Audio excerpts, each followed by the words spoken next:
Huh? Why do I have to live with your mom?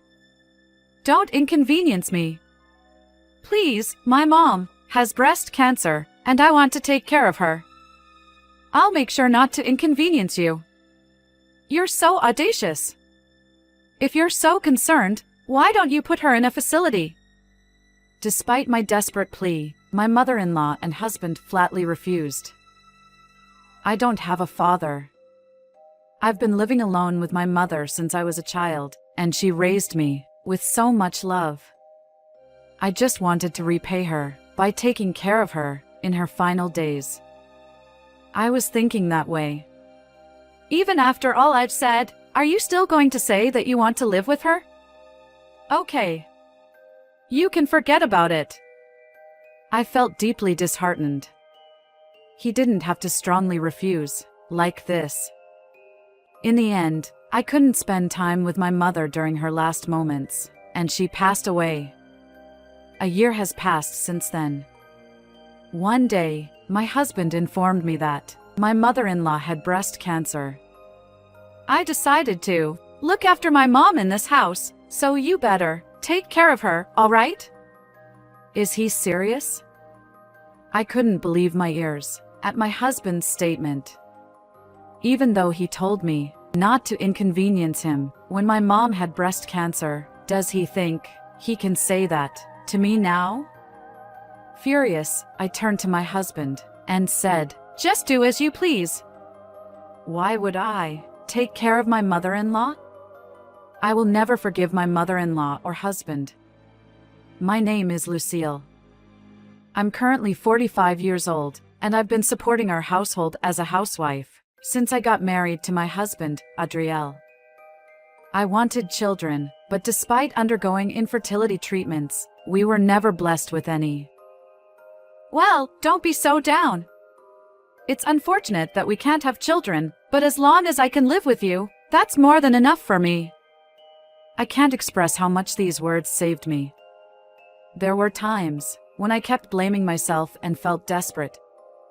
Thanks to my kind husband, we haven't had any major fights, and we've come this far. However, my relationship with my mother-in-law isn't great. I still remember what she said when we went to visit my in-laws before we got married. 20 years ago, when we decided to get married, I nervously went to my parents' in-laws' house with my husband to greet them. "You're the one Adriel is going to marry? You look kind of plain. And nice to meet you. So, what do your parents do?" "My father passed away when I was 2 years old due to lung cancer. My mother works as an office clerk in a factory." As I said this, my mother-in-law suddenly started clapping and laughing. "So, that's why you give off this aura of being poor." She had no idea about the hardships we had faced. True, my family was by no means wealthy. Nevertheless, my mother worked tirelessly to raise me to this point, and yet I was so frustrated and on the verge of tears, but my husband stood up for me. "Mom, don't say such things. I don't have a father either, right? Thanks to the money Dad earned while he was alive, we've had a relatively comfortable life. And don't be rude to the woman who's going to be my wife. Who do you think you are, talking to me like that?" "Well, fine. Marry whoever you want." My mother-in-law grumbled with dissatisfaction. Since then, I've been uncomfortable with her, and I've tried to avoid getting involved with her as much as possible. If my mom says anything strange again, I'll talk to her sternly, so don't worry. I found him reassuring and dependable. His kindness didn't change after we got married.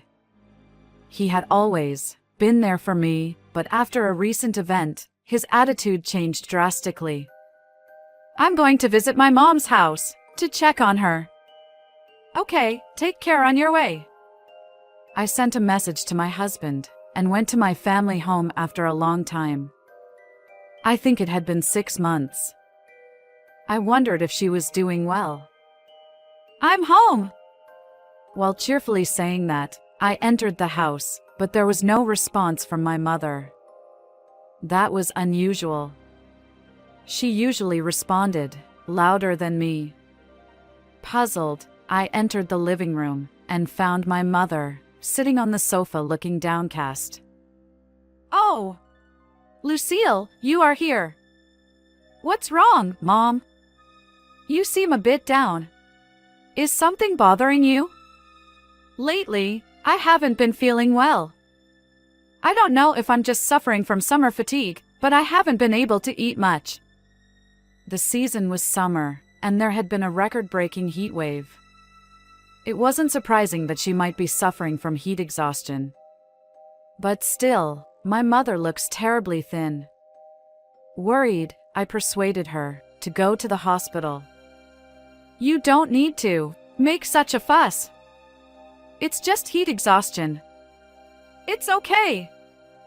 Dad said the same thing at first and didn't go to the hospital. And that's why his illness became serious. We had this conversation in the car. On our way to the hospital. I thought it would be great if there was nothing wrong. But please listen carefully. Unfortunately, the cause of her poor health is probably breast cancer. It has progressed to the point where there's probably nothing we can do. I think she has about a year to live. After she underwent various tests, I was called in by the doctor and entered the examination room by myself. That's when I was told that my mother had breast cancer. What? Breast cancer? About a year to live? What does that mean? My mind went completely blank. What would you like to do? There's an option for her to stay in the hospice care ward. I'm sorry. Please give me a moment to think. I don't remember how I managed to get home from there. When I realized it, I was back in the house I shared with my husband. That's how shocking this whole situation was. "Oh, you're finally home. Welcome back. What's wrong? You look so gloomy." Apparently, my mother-in-law had come to visit while I was gone. Under normal circumstances, I would have entertained her, but I didn't have the capacity for that. When I saw my husband, who had approached me with a concerned look on his face, I couldn't help but burst into tears. "My mom! She seemed unwell today, so I took her to the hospital. Then, they found breast cancer, and they said, there's nothing they can do." I told my husband about my mother's cancer diagnosis and the prognosis. They told me that she could stay in the hospice care ward, but I want to be there for her in her final moments. Can she live here with us? I knew my husband had a kind heart. He would understand, right? I felt apologetic, but I had assumed that he would agree. "What? Why do I have to live with your mom? It's going to be a hassle." The response from my husband was unexpected. To say it would be a hassle. Please don't say that. Please. I'll take care of everything, and I will make sure that we won't inconvenience you. Even though I pleaded desperately, my husband's answer remained unchanged. Moreover, he even said this. "She only has a year to live, right?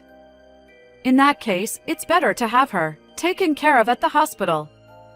Besides, if we decide to take care of your mom here, it would cost a lot of money, including making it wheelchair accessible and such. You don't earn any money, so you'd be already putting a burden on me with that. Do you understand that?" I never thought my husband was such an unreasonable person. To weigh life against money like this. But I couldn't back down. "If it's just about money, I will find a job that I can work remotely." "Oh my, that's why poor people like you," my mother-in-law cut me off. "Seriously, you're so audacious. Let me make it clear. You say you can easily earn money by working from home, but if you can only make a meager amount each month, it's completely pointless, you know? Besides, you'll neglect your household duties. While Adrielle works hard to earn a living, you'll be doing nothing but taking care of your mother and working from home. Isn't that unfair to Adrielle? Did you think about this before you said that? Well, And another thing. I've always disliked your mother. She wears shabby clothes, like a true pauper. If someone like that is around, when I visit this house, I won't like it. That's right. I don't want to come home tired, to a house where a sick person lives. So, we won't be living together.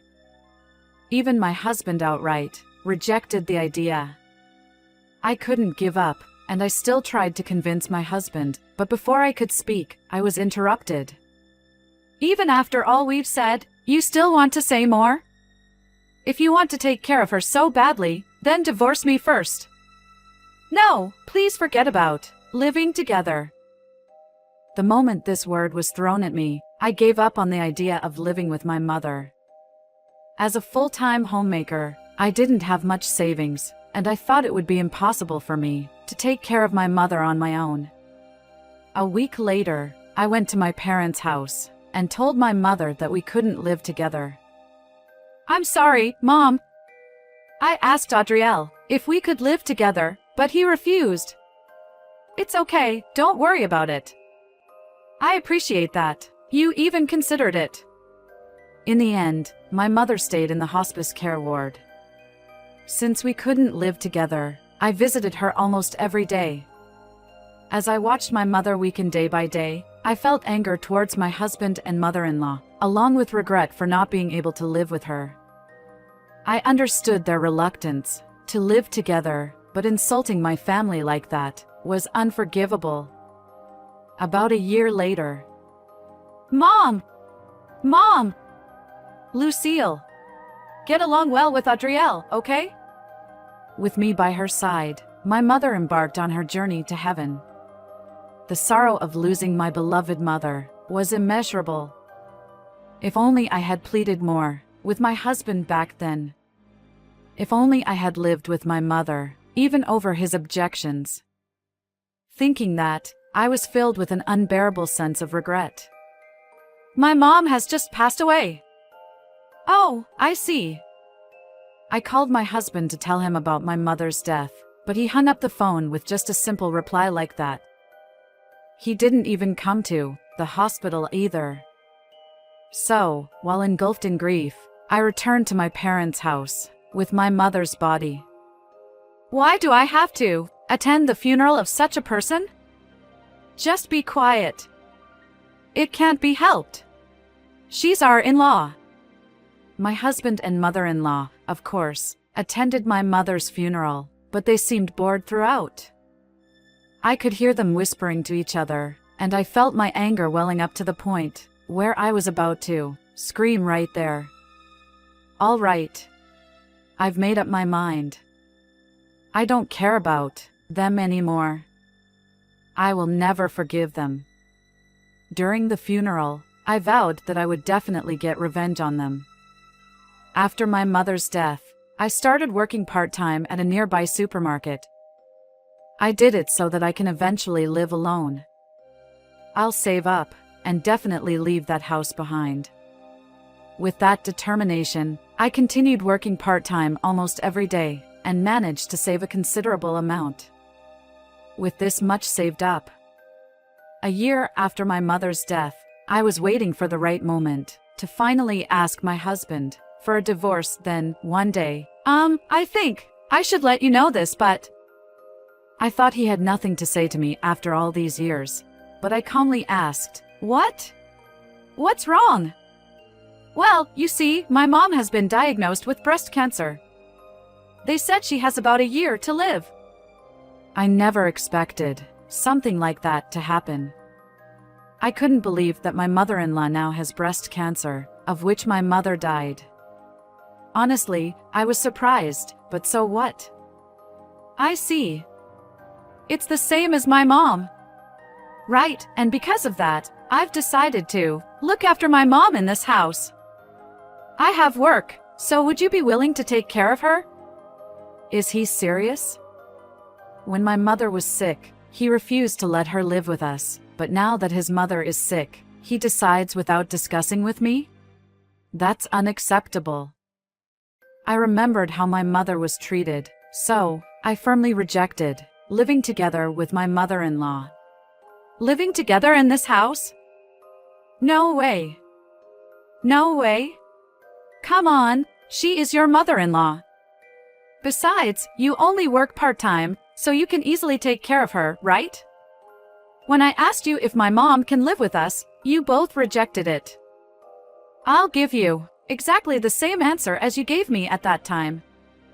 She won't last a year anyway, right? So, she should stay in a facility or a hospital. Besides, I'm busy with my part-time job, so I can't take care of her. My objection made my husband's face turn red. Hey! How can you say like that? Oh, come on. This is what you guys did to my mother. If you want to live together and take care of her, go ahead, but do it on your own. Do. You think you can say that to me? Asterisk side asterisk. I can't live with someone like you anymore. I'll divorce you. I didn't miss my husband's statement. I had been planning to bring it up myself, but this worked out perfectly. It saved me the trouble. Oh, I see. Understood. Hey, where do you think you're going? We are not done talking yet. Don't worry. I'm not running or hiding. Just wait a bit. I temporarily left the living room and brought the divorce papers from my room. We're getting a divorce, right? So, sign this. What is this? What do you mean? It's obvious. It's the divorce papers. I already signed the papers. As for my husband, he probably never thought that I would agree to divorce. He looked quite panicked. Are you serious? If you divorce me, you won't be able to survive, will you? You don't have much income, and if you just take care of my mother, I'll support you. What are you talking about? You're the one who brought up the divorce. Do you think I would ask you to sign the divorce papers as a joke? Of course, I'm serious. Besides, I can live without you. Why do you think I've been working part-time? I've wanted a divorce since the time you guys treated my mother so badly. But I had no savings and I thought life would be tough, so I endured it. I'm grateful that you brought up the divorce. My husband froze in silence, as if he had no words to reply. My husband is not the same person who used to be so nice to me. Even though my mother wished for us to get along at her final moment, that's no longer possible. You don't say anything, so that means you're okay with the divorce, right? Quickly sign the divorce papers. I don't need any alimony. I think you'll need the money for your mom's medical expenses. Okay, I understand. I'll sign. But are you sure about this? I said it's fine, didn't I? I unintentionally raised my voice. No matter what he says, I can't live with him anymore. My husband seemed surprised by my outburst and hastily signed the divorce papers. Is this okay? Yes, thank you. I'll take these to the town hall myself. I'll be leaving this house tomorrow, okay? The next day, as I had informed my husband, I packed my belongings and prepared to leave the house. Well then, thank you for everything. Good luck taking care of your mother. Do your best, I sarcastically told my husband, and I was about to leave the house. My husband had an indescribable expression on his face, glaring at me intently. Humph. Serves him right. Oh, by the way, there's something I forgot to mention. What is it? I want to make it clear that I will never forgive you and your mother for the rest of my life. Also, can you tell your mother that she used to dislike my mother, calling her a poor person or whatever, but I disliked her Even more. With that, I had nothing left to say. After I left the house, I started walking towards my parents' home. Along the way, I stopped by the town hall and made sure to submit the divorce papers. I'm back. I returned to my empty childhood home and reported my divorce to my mother's portrait. Of course, there was no response, but I felt like my mother was saying, "Well done. From now on, I'll always be with you." To be honest, I had thought about demolishing my childhood home when my mother passed away. However, from now on, I'm going to protect this house. Nevertheless, I never knew that the true nature of those two was like that. I should have divorced him much sooner. I was lounging in the living room of my childhood home, sipping coffee and absent-mindedly murmuring such complaints to myself. 6 months later, I changed my job and started working at the factory where my mother used to work. I was warmly welcomed by the factory employees just because I was my mother's daughter. "Oh, you're her daughter. Your mother used to be a great help to us." I often heard such comments. My mother seemed to be liked by everyone, and as her daughter, I couldn't help but feel proud. One day, as I was getting used to my job, I had a day off. While I was relaxing at home, my phone rang. It's a text message. I wondered who it was from. I checked my phone and realized it was a message from my ex-husband. The message said, "My mom passed away recently. Since then, I tried to take care of her at home, but it was impossible. I had to take a lot of time off work, and it was really tough. In the end, she spent her last moments in hospice care. After she passed away, I finally understood how you felt. She only has 1 more year to live, so it doesn't matter. I'm sorry for saying things like that back then. I now regret for not letting her live with us so you could be with her. I don't expect you to forgive me now, but if it's possible, I'd like to start over with you." I will never start over with him. Even he knows. Regretting now won't bring our parents back to life. He should just live the rest of his life with regrets. I didn't bother to reply and deleted the message. I also blocked his number. I hope he doesn't bother me anymore, since I'm starting my second life.